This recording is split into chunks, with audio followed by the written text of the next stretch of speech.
Wow, we have a major money collector here. He's not going to let go until it's all in. Wow.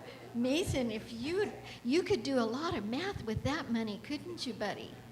Wow.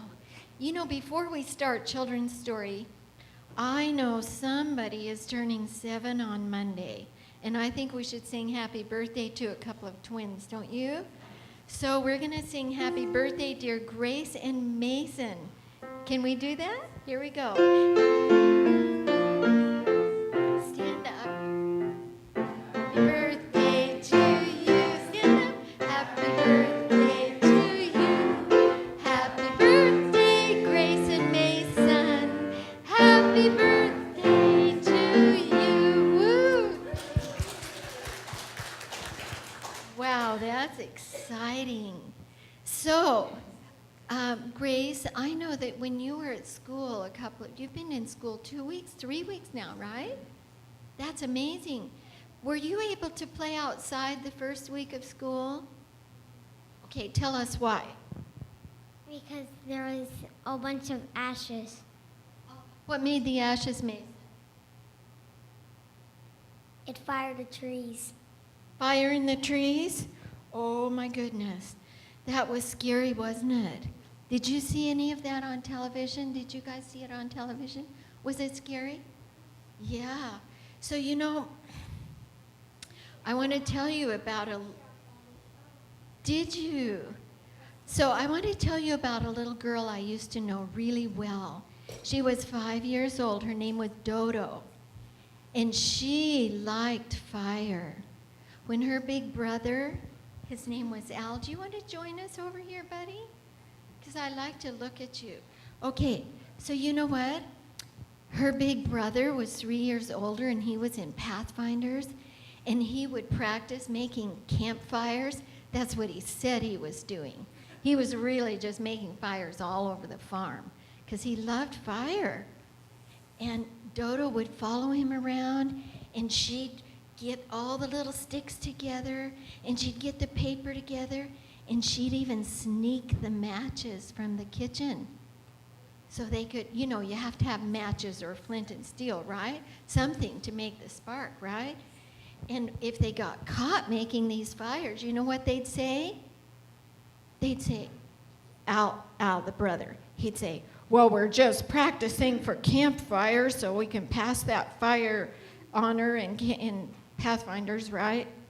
And Dodo, she wasn't big enough to be in Pathfinders, but she'd just go along with it. Yep, I'm just helping Al practice his campfire so he can get his honor. Do you think that's what they were doing, or were they playing with fire? Yeah, and you know how you can tell if you're doing something you're not supposed to do? You know how you can tell always? You try to hide, right? It's not hide like hide and seek for fun. You're hiding because why do you hide when you know you shouldn't do something? Why do you hide? Because it's bad. Exactly. And you know what? Grown-ups figure this out too. If we're doing something we shouldn't do, we try to hide it. That's just one of the ways we know that it's wrong.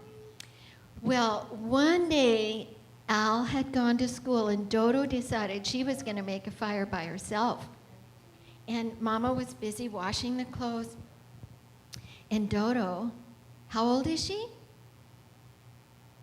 5. Dodo decided she's going to get the matches all by herself and get the paper and get the little sticks. And she went out to hide because, you know, she knew she wasn't supposed to do that, right? All kids know they shouldn't play with fire. So she went back behind the house where Mama couldn't see her, and Mama's out hanging the clothes up on the line outside. This was in Idaho. And pretty soon, Dodo had this nice little fire going right by the house, right at the back, in the backyard, and there's some, just right up at the edge of the house, because she didn't want Mama to see her. And you know what happened? Mothers know these things. It's like they have eyes in the back of their heads, just like teachers. It's an amazing thing.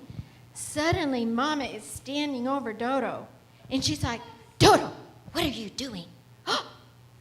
And Dodo, oh, she was still trying to hide that fire. So you know what she did? She got down like this, and she tried to sit on it. She tried to sit on the fire. And she had on these little shorts. You know, it was summertime, and they were her favorite shorts. And guess what happened to her shorts?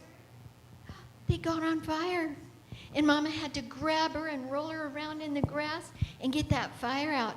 But already her legs were burned. And it was so sad.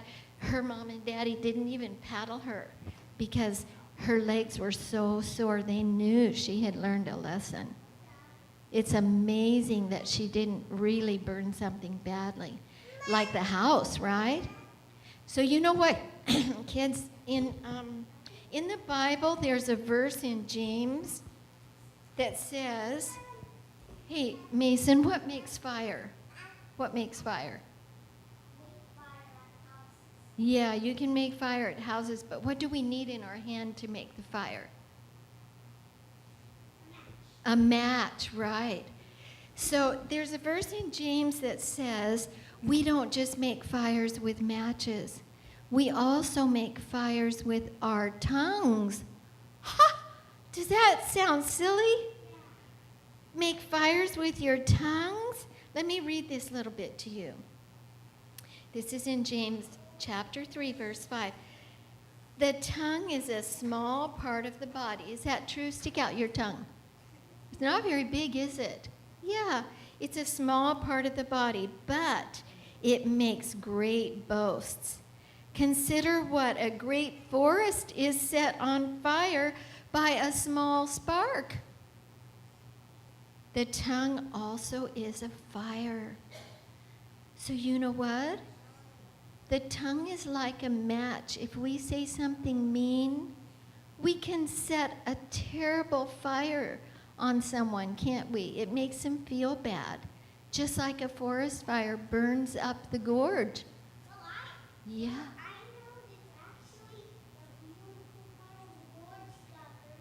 You're right. Did you hear that? It's really, really sad, isn't it? A lot of that Eagle Creek Trail and Angel's Rest, oh, it's just sad. Well, anyway, I want you to think about not only never playing with matches, but think about your tongue being a fire. Because when we say mean things about people, it hurts them just like that forest fire hurt our beautiful gorge, right? So will you remember that when your mommy and daddy tell you not to play with matches or fires?